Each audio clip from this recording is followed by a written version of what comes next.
Hi, this is Alex. I'm going to be walking you through my dad, Arthur, Nicholas, and my adventure up Mount Batur Volcano in Bali, Indonesia. This hike was both a challenge, a struggle, but along with that comes victories. We were doing great until we started.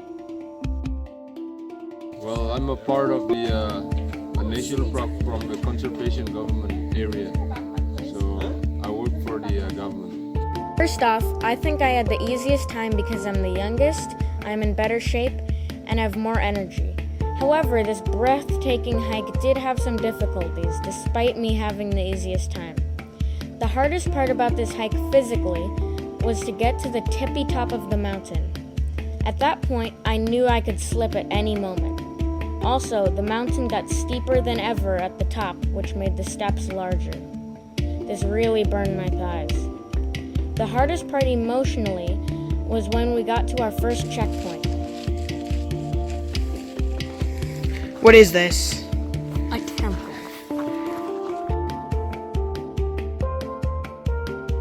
This is due to the fact that I thought we were about 60% of the way there. Shortly after, I found my jaw dropped to the floor to find that we were only about 30 to 40% of the way there. After a couple more minutes of walking in the thick trees, Mr. Arthur had the idea to have everyone turn off our flashlights in silence. We all turned them off and waited there like motionless zombies. At that point, I felt as if I were an emotionless hollow shell in the middle of nowhere, in the darkness, alone. At about 85% of the way to the peak of the mountain, we arrived at our fourth checkpoint. When we got there, Arthur and my dad said that they were not going to make it to the top because it was the steepest and most difficult stretch, as I mentioned earlier. Once I got this news, a cold, hard frown of exhaustion swept across my face. I knew I had to get to the top no matter how hard it was. I had come so far. Halfway up the hard stretch, I could really see why they called it the hard stretch. But through my exhaustion and hunger, I felt a spark of power and pride that I was going where my whole family had not gone before, and marched with confidence all the way to the top.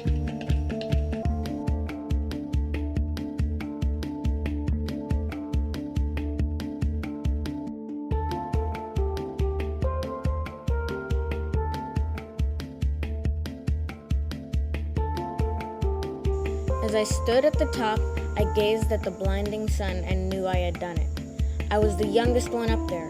I knew this was a big fat victory that I will always remember. All in all, this hike may have seemed like it was a terrible idea, but I think it helped all of us in its own ways. For some to lose weight, for some to stay committed, and to see the amazing sunrise. And of course, the satisfaction this hike has offered us. But don't get me wrong, I think that this hike is a one-time experience, considering the fact that I felt like a cyborg a day or two after the hike.